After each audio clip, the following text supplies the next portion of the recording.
r/AskReddit. What was the weirdest thing you encountered in a foreign country that was totally normal for the locals? The Pledge of Allegiance in American schools. It seems incredibly creepy and cultish to me. Just as I would imagine Nazi Germany. Edit, since people have been asking. In 2008, I spent a semester in a smallish town in Northern California.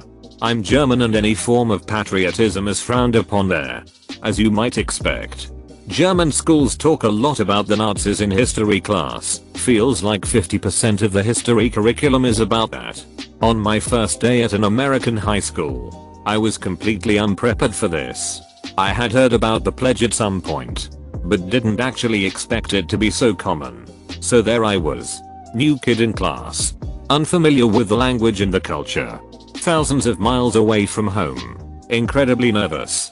And then suddenly every single person in the room stands up and starts reciting the same words. I didn't know what I was supposed to do. So I just stood up and pretended like I was speaking along. It was weird. But at first I assumed this was just for the beginning of the new school year or something. Except that they did it every single day. And that's what made it so unsettling. And with my own cultural background, it's no surprise that it felt like a scene from a propaganda movie. At my particular school, everyone was very serene about the whole ordeal. Could be selection bias. Since homeroom was an American history class, I suppose it might have been a different experience if people had been obviously bored. Creepy and cultish for some Americans. 2. I never make my students recite it. Ducking commie. Absolutely no addresses in Costa Rica. If you want to go somewhere you have to know the landmarks around that area. I guess it might help with defenses considering they have no army. But it's a pain in the ass to get home from the bar. We had a big issue getting to our hotel in Costa Rica. Partially through the directions they said, turn right at the Green Church and go 40 kilometers. Well, they had painted the church bright yellow sometime between when the directions were written and when we arrived. My dad always joked about those type of directions. Like make a turn at the corner with an old dog sleeping. What if the damn dog is not there? Saw an old man and his wife pass a urinating cow in a crowded street somewhere in Karnataka, India. The man promptly cupped his hands, had a sip and splashed some on his wife before they continued down the street. India can be super crazy to an outsider. India sometimes seems super crazy to Indians. It's what happens with a country of a billion people that should really be a bunch of separate countries. In Ecuador, I drove down windy roads lined with houses. And on the roofs of many houses, dogs were just chilling. Apparently it's completely normal to use the roof of your house as a backyard to let your dog roam. Roof dogs? I will have to tell my wife someone mentioned them. We lived in Quito for a while and we'd walk down the streets and have dogs on the roof of houses bark at us. Never had it happen anywhere else. I guess dog poop above your house is better than in your yard. Edit =OMF. Gee, that many upvotes for roof dogs. Please have upvoted the guy who posted that I commented on. When I was in Taiwan waiting for the bus, I saw everyone getting in line to board. It was the strangest thing. No one was pushing or shoving to get on first. Everyone just waited for their turn. Like civilized people. You don't see groups of people taking up the whole sidewalk there either. Now I'm back home and I feel surrounded by barbarians sometimes. Edit, I'm from Belgium. You should try the UK. We love nice orderly queues. Heaven forbid the queue breaks down and you can't work out who should be first. After you. No. After you. No. I insist. In the country of Samoa. In the evening time around 7 o'clock in most villages, dozens of men go out to stand out in the road in front of their homes and blow on conches to mark the sa or required prayer time. It is illegal to be anywhere walking in the village. To be loud. etc. For the length of the 5-10 minute sa, it is illegal to be anywhere walking in the village. So if you were already walking around in the village, what would you do? Sit your ass right down. People sunbaking in central London parks in their underwear. A bit of sun would come out and office workers would sit out in their lunch breaks without tops. Do you know how much sun we get on average per year? Need to soak up that vitamin D when we can. I've got a friend who's of Indian descent, and he has to take vitamin D tablets because there is so little sun in the north. Men holding hands in the Middle East. Despite the extreme social taboo against homosexuality in most parts of the Middle East, it's also usually a capital offense. Men holding hands is a perfectly normal and acceptable sign of friendship, rather than the signifier of a romantic relationship that it would be in the West. India too. It's super adorable. With close friends they even walk about with arms around each other's waists. Came to say this about Nepal. You see this everywhere. Can't say for India, but boys of Pakistani descent are frequently doing long handshake/hand holding here in the UK, which I'm nothing more recently. The amount of Indian food you can find in London. It does make a whole lot of sense though. Brits first invaded India. Now India is having its revenge. What? We steal India's wealth and resources, so they enrich our eating choices. I think we got the good end of that deal. Brit. Married to American. In PA since 2001. I still can't get used to the idea of a deadly weapon section in a big shop. Women's clothing. Seasonal decorations. Electrical goods. Sporting stuff like tennis rackets and golf clubs. Hitload of shotguns and pistols. Edit and goodbye embarks. Awesome you call it PA. You're one of us now. What else are you supposed to do? Spell out Pansy? Oh my god, I'm exhausted. Went to the cinema in Japan to see a Harry Potter film in English with Japanese subtitles. The film was good. I guess the humor didn't translate well into Japanese, which is fine. But at times I was the only person laughing in an every seat filled cinema. Anyway, that wasn't the weird thing. When the film finished and the credits rolled, no one moved. I started packing up my things and realized I was the only person in a room of at least 100 people making a move to leave. So I sat down again. I realized they were sitting and attentively watching the credits. All 5 minutes of them. Then, after they ended, everyone politely and quietly collected their things in a hushed silence. I was flabbergasted. In the UK everyone stands up as soon as the end credits start. Unless it's a Marvel film where everyone now sits talking quietly waiting for a potential secret scene at the end of the credits. Worked at a movie theater and Marvel films take forever to clean afterwards because people watch all 10 minutes of credits while we stand broom in habit. Plagiarism. In the Philippines. This is in a medical school. I put together a paper we worked on as a group and half the people plagiarized their part.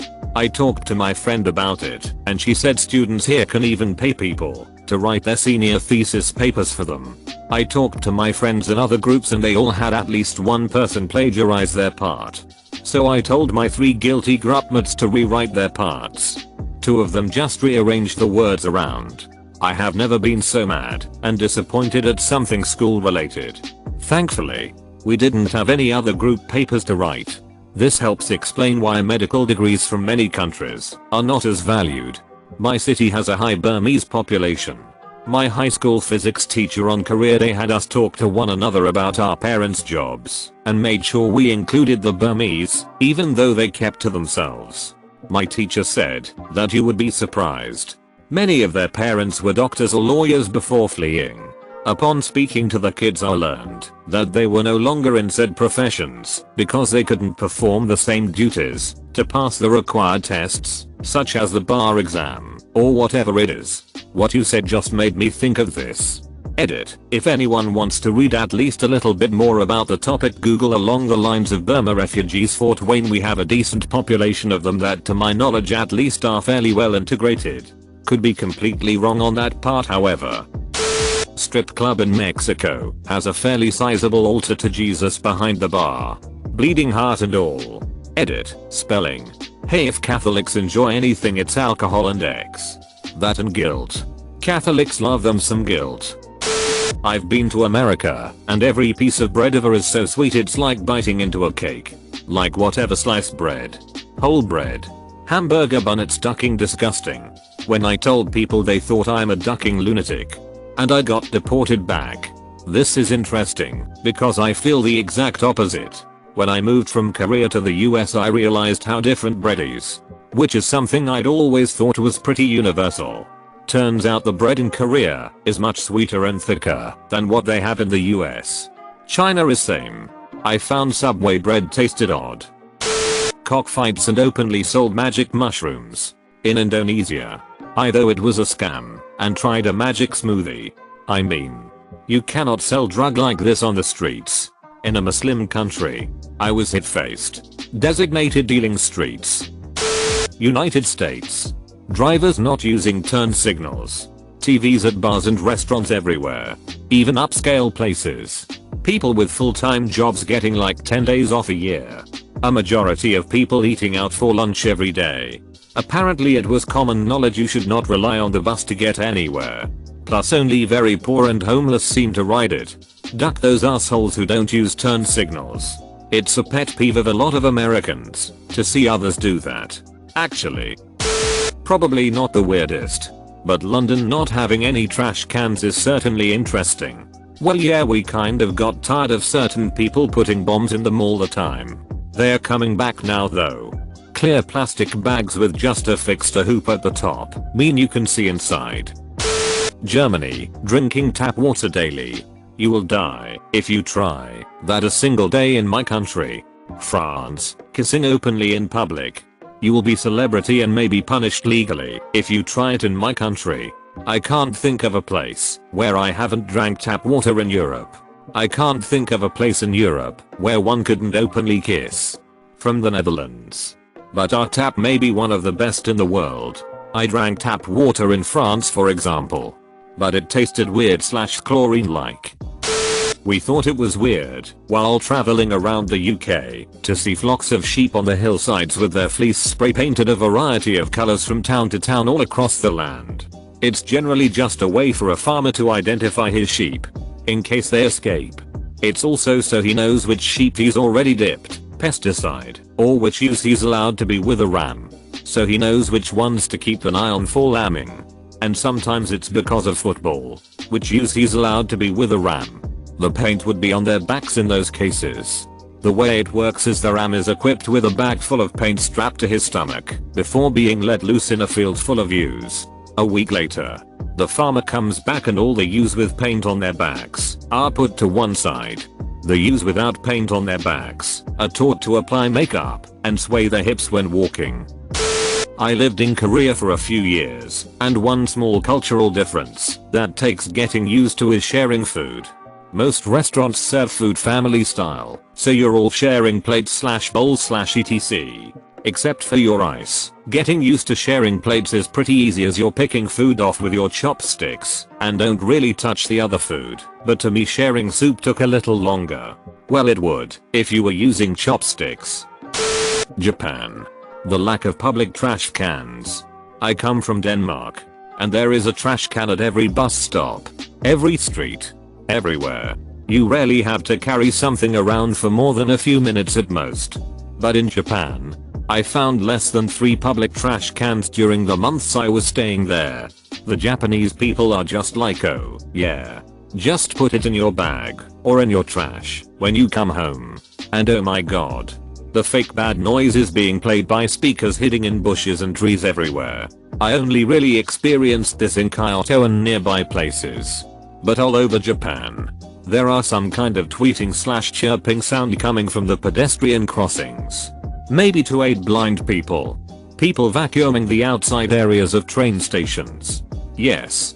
It really is that clean some places. The XL harassment and suppression of women / emotions is absolutely crazy. Young high school girls getting touched in the train.